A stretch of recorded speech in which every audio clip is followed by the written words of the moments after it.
Hoy, en Talking Tech, Omar Coso se encuentra con el biólogo Martín Kopiek para charlar sobre los avances en genética. Hola Martín, Hola. Buen día. ¿Qué tal? Bienvenido a la Argentina. Gracias. Vos trabajás en la Universidad de Tel Aviv y tu tema de trabajo es la genética de levaduras. ¿Podrías contarnos qué es una levadura? Bueno, las levaduras son organismos vivos, son los organismos que nos dan las mejores cosas de la vida, nos dan el vino y la cerveza y el pan, las medialunas, todo eso son las levaduras, las mismas levaduras, y nosotros en realidad las usamos como organismo modelo para tratar de entender problemas que son universales de todas las células. ¿Cómo es que un organismo vivo que nos puede servir en la vida cotidiana para fabricar los alimentos, las delicias que mencionaste, puede ser usado en el laboratorio? ¿Qué tipo de tratamiento diferente se le da? Bueno, el tratamiento no es muy diferente. La ventaja que tiene la levadura es que crece muy rápido. Por ejemplo, si yo tengo que hacer investigación en elefantes, tengo que esperar un año hasta que nazca un nuevo bebé, y con una levadura espero 1 hora y media.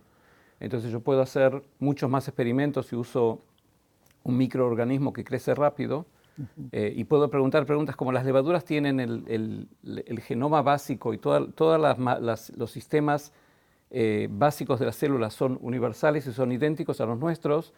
Podemos preguntar un montón de preguntas básicas en levaduras mucho más rápido de lo que podemos preguntar, por ejemplo, en células humanas que hacemos crecer en un plato de Petri.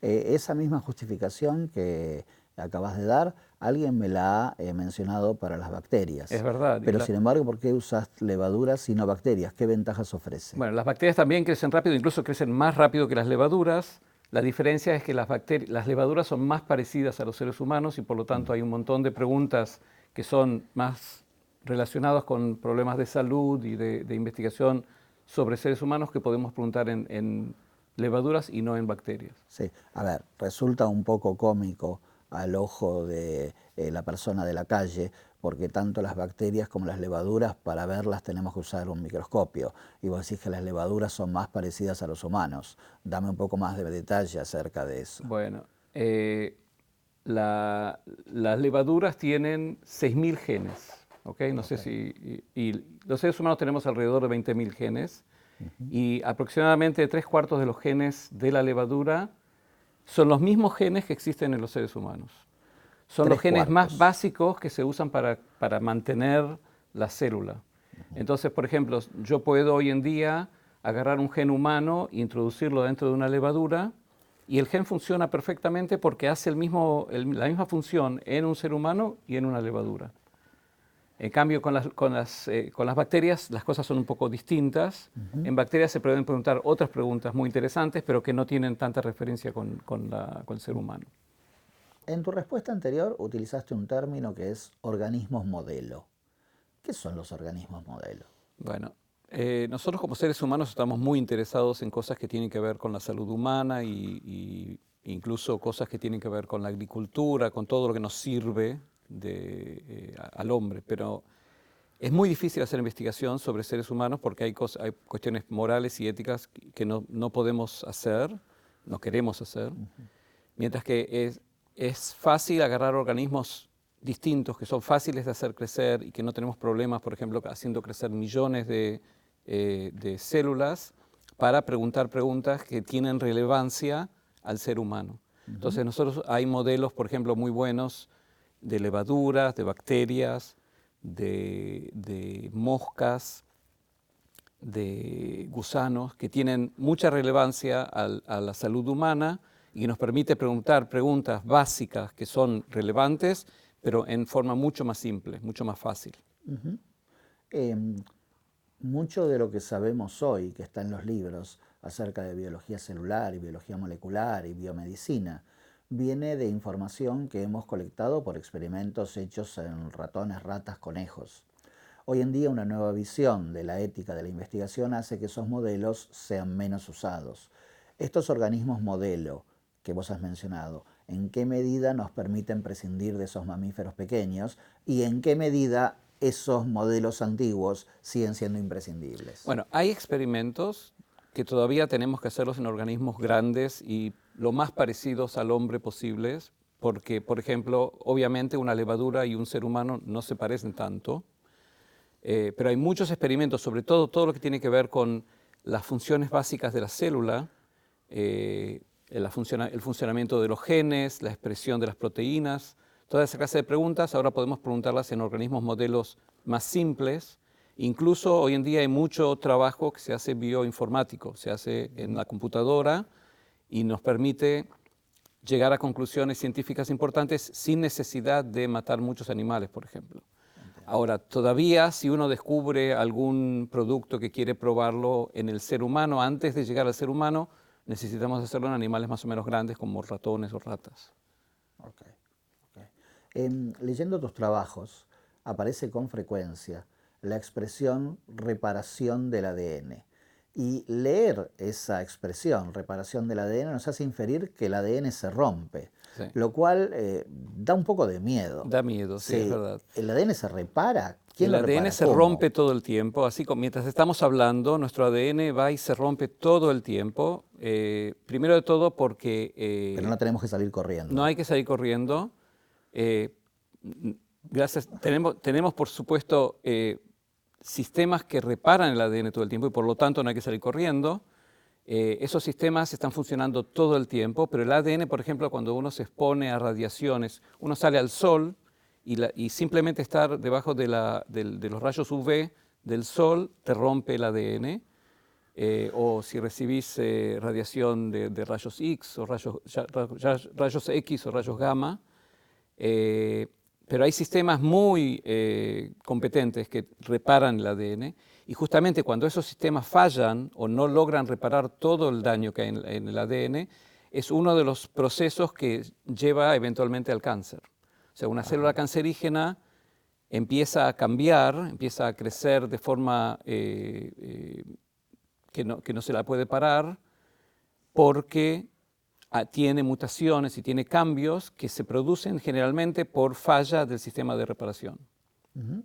Entonces, por eso nosotros estudiamos la reparación del ADN, que tiene mucha relevancia al envejecimiento y al cáncer. Y los mecanismos de reparación del ADN en un modelo como el que ustedes estudian, que es levaduras, ¿son similares o análogos a los que existen en las células como las nuestras? Sí, no solo son similares y análogos, son idénticos. En realidad yo puedo agarrar genes de reparación del ADN del ser humano, ponerlas dentro de la levadura y funcionarán exactamente como los genes de la levadura y al revés. O sea, las funciones que evolucionaron alguna vez durante la evolución para reparar el ADN son muy antiguas y se conservaron durante todo el camino de la evolución. Entonces, si necesitamos entender estos procesos que son muy complicados, no son fáciles de entender, pero es mucho más fácil entenderlos en organismos que tienen un genoma simple, que tienen una cantidad pequeña de ADN en comparación, por ejemplo, con otros organismos. Por eso es que lo estamos usando en levaduras. Y mencionaste reparación del ADN y evolución. ¿Sí? Los mecanismos de reparación del ADN se han seleccionado durante la evolución. Sí. A la vez, la reparación del ADN tiene algo que ver con el proceso de desarrollo de la evolución. Sí, por supuesto, porque la evolución funciona a través de la selección de las variantes que están mejor adaptadas. Para que haya variantes tiene que haber errores durante la copia del ADN de generación en generación. Y esos errores, en general, parte de esos errores son justamente errores que se hacen durante la reparación del ADN. ¿Errores generados por algún mecanismo que los dirige o errores al azar? Bueno, hay de todo. Hay muchos errores al azar porque no hay máquina que sea perfecta y siempre hay errores. Y cuando, por ejemplo, nosotros tenemos un genoma que contiene 3.000 billones de letras.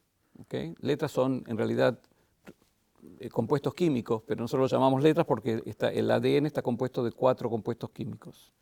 Entonces, tenemos 3.000 millones de esos compuestos Y cada vez que una célula se divide, hay que copiar esos 3.000 millones de letras. Entonces, imagínense alguien tratando de copiar 3.000 millones de letras, de vez en cuando hay errores. Esos errores son las mutaciones. Y esas mutaciones pasan de generación en generación y permiten la evolución. Ahora, otras veces, cuando por ejemplo un cromosoma se rompe, cuando el ADN se rompe y hay que arreglarlo, el sistema que trata de repararlo no puede repararlo perfecto y hay errores. Y esos son otros errores que se crean. Entonces, algunos errores son espontáneos y otros errores son creados por por el daño al ADN. Es curioso porque muchas veces en la población adquirimos conocimientos de biología a través de fuentes del arte popular, como la ciencia ficción.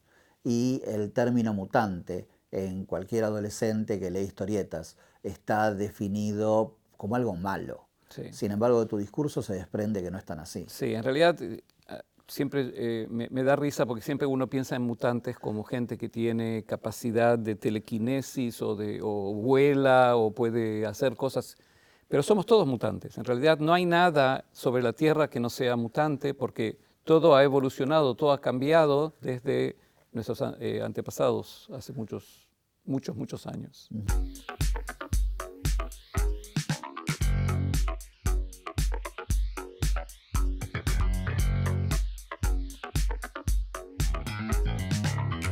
En algún momento dijiste cromosomas y en la prensa muchas veces la palabra cromosomas aparece en el mismo texto que aparecen las palabras telómeros, pero rara vez se explica lo que los telómeros son y por qué es importante estudiar telómeros. Ok, bueno, entonces voy a hacer un poco de orden. Dale. El genoma es lo que hay dentro de cada una de nuestras células que le dice a la célula cómo funcionar y en realidad el genoma de cada uno de nosotros nos define. Por ejemplo, mi genoma no es el genoma de un gato ni el genoma de un pino, sino es el genoma de un ser humano, de un hombre y de Martín.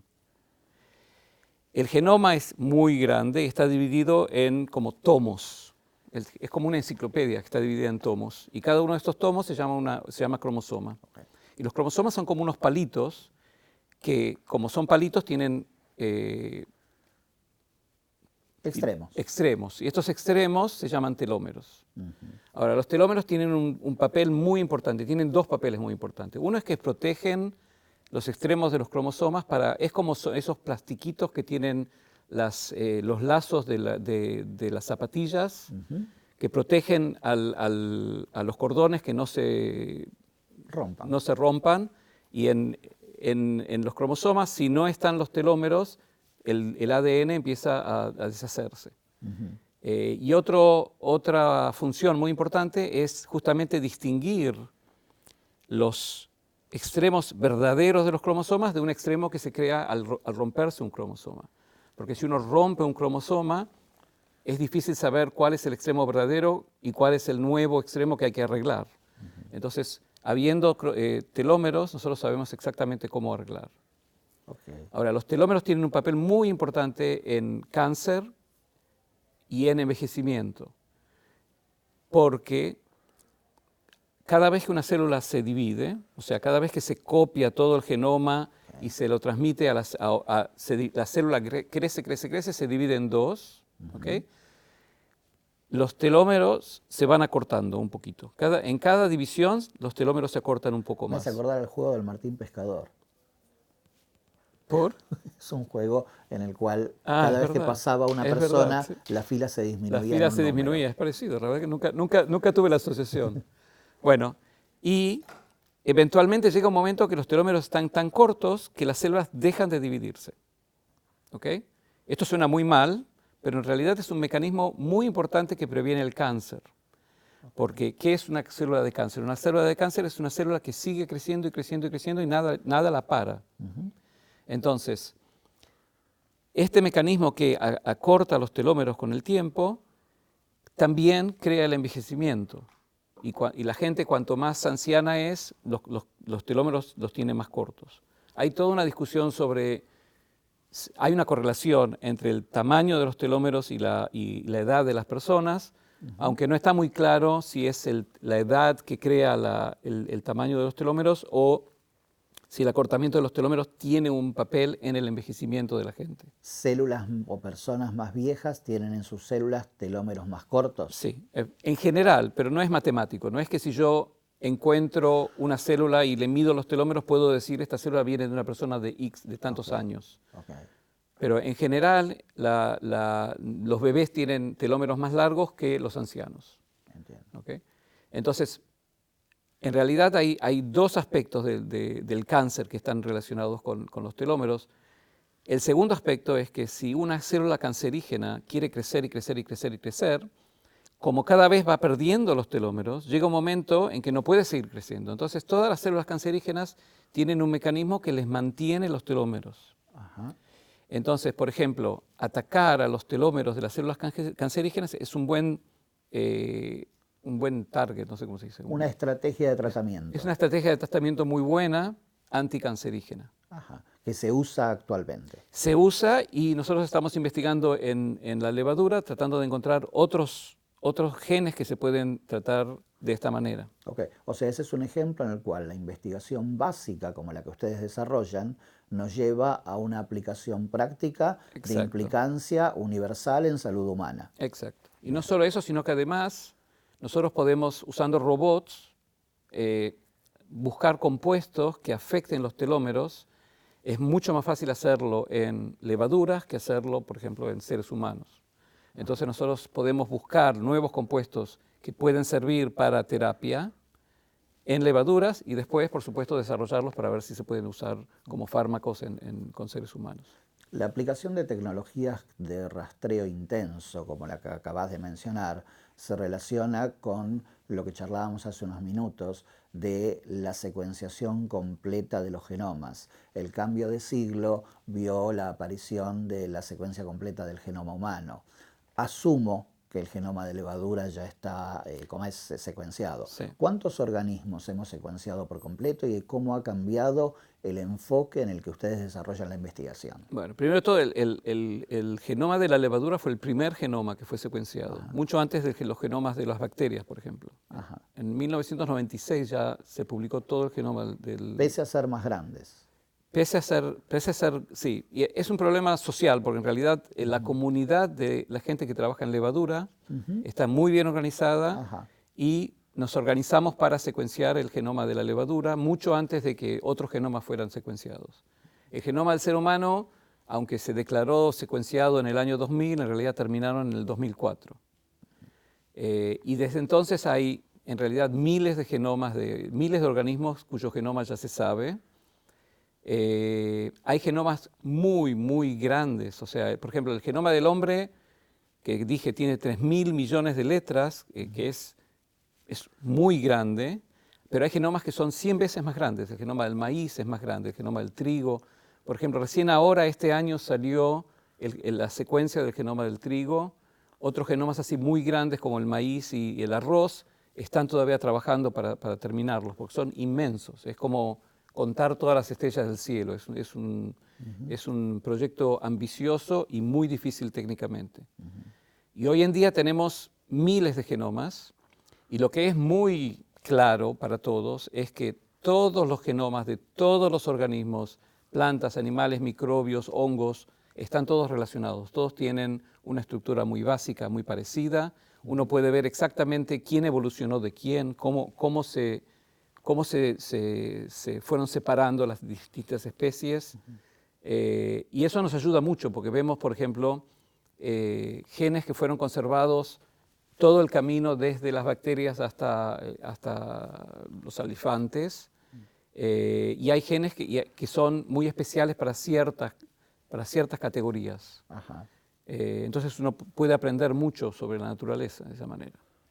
Todo este aprendizaje sobre la naturaleza que mencionás y toda esta información disponible in silico en servers, ¿puede hacer que algún día prescindamos de la investigación en la mesada o todavía necesitamos la investigación en la mesada, el cuarto de cultivo, las levaduras vivas, etc.? Esa es una pregunta excelente. En general, ahora está pasando algo muy interesante. Como tenemos la posibilidad de hacer experimentos in silico, como decís vos, en la computadora, la bioinformática tiene una fuerza muy grande, nos permite inferir un montón de conocimiento que antes teníamos que descubrirlo de forma muy trabajadora, teníamos que trabajar mucho para obtener esa clase de información, pero todavía, incluso si yo me siento en la computadora y logro sacar hipótesis mirando a los genes y todo eso, tengo que demostrarla normalmente haciendo experimentos en células vivas. Podríamos decir que nos permite sacar la hojarasca y quedarnos con el material bueno y luego enfocarnos en eso para hacer los experimentos precisos. Nosotros en el slang que usamos en el laboratorio hablamos de laboratorios secos y laboratorios mojados. Ajá. Y en realidad los nuevos laboratorios que se van abriendo ahora en todo el mundo son laboratorios que son secos y mojados al mismo tiempo. O sea, parte de la gente hace bioinformática y parte de la gente hace experimentos mojados, experimentos con células verdaderas, y hay diálogo entre las dos. Martín, mencionaste la decisión de dejar de estudiar en Argentina e ir a estudiar a un país extranjero. Sí, entiendo que te sentiste muy bien allá porque te has adaptado y vivido más tiempo de tu vida allá que acá. Sin embargo, la decisión de dar ese salto, ¿a qué obedeció? La decisión empezó en realidad porque yo traté de estudiar en la universidad en exactas. Eran los años 70 y bueno, la gente desaparecía, mis profesores desaparecían, mis compañeros desaparecían, y en un momento dado dije, bueno, yo no quiero desaparecer, y simplemente decidí que me iba y me fui. Me tardó un tiempo adaptarme a Israel porque hay que aprender idioma nuevo, es todo un mundo nuevo. Pero bueno, ahora vivo en Israel, mi mujer es israelí, y mis hijas y todo, así que... Este diálogo seguramente está siendo visto por un público diverso, y dentro de ese público seguramente hay personas jóvenes que están decidiendo embarcar sus estudios en alguna disciplina. ¿Qué dirías vos para motivar o para aconsejar a aquellos a quienes les interesa embarcarse en un camino de investigación como el que vos estás desarrollando? Bueno, yo hablo de lo que me interesa a mí en general, pero la investigación científica es apasionante. Hay tantas preguntas para preguntar y hay tantas cosas interesantes para descubrir. Cada vez tenemos mejores técnicas y mejores formas de preguntar estas preguntas, y cada vez que uno descubre algo, se abren puertas que nos llevan a nuevas preguntas más interesantes todavía. Y ahora el que entre ahora en biología tiene la ventaja de que entra a un mundo en el cual tenemos un montón de conocimiento por haber secuenciado tantos organismos, que nos permite ahora entrar en una nueva etapa. Entonces ahora también la investigación básica está floreciendo, la biotecnología está súper floreciendo, y en realidad incluso si alguien tiene así tendencia a computadoras y esas cosas, la bioinformática, está creciendo todo el tiempo, y nuevos algoritmos tienen que ser escritos todo el tiempo. Como dije antes, la mayoría de los nuevos científicos que estamos agarrando ahora, que estamos recibiendo en Israel, son gente que hace a la vez biología mojada y biología seca, o sea, gente que puede navegar el mundo de la bioinformática y al mismo tiempo también hacer experimentos de biología molecular y de genética molecular. Es apasionante, es realmente, o sea, yo hago propaganda para todos, pero me parece realmente un mundo increíble para investigar. Un poco como corolario de este diálogo y la respuesta a esta última pregunta, me da la impresión como que lo que en algún momento estuvo restricto a biólogos bioquímicos, hoy en sí se ha transformado en un campo en el cual la multidisciplinariedad reina. Es verdad, es verdad. Incluso hay avances técnicos que nos permiten ahora hacer microscopía muy sofisticada. Podemos ahora intervenir, hacer edición de genomas. Hay cosas que hace 10 años no podíamos ni siquiera soñarlas, y hoy en día ya lo estamos haciendo. Y bueno, yo preveo que esto va a seguir, así que cualquier chico joven que quiera entrar ahora a la biología es un mundo impresionantemente interesante. Martín, es un gusto y un honor tenerte acá. Bueno, te muchas agradecemos gracias. muchísimo por tu tiempo. Gracias a ustedes, gracias a todos. Gracias.